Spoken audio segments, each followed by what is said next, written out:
لم يولد الإنسان وهو مخير بين لونه وصحته ونسبه وغناه وفقره.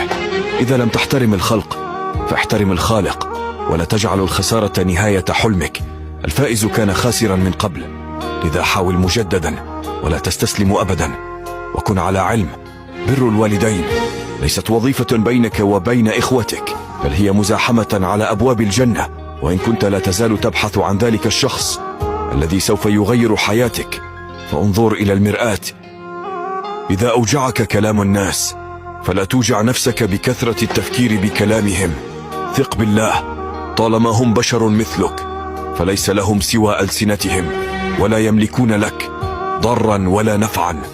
عود نفسك على خسارة الآخرين، تمرن على الوحدة، صادق نفسك كأنك صديقك.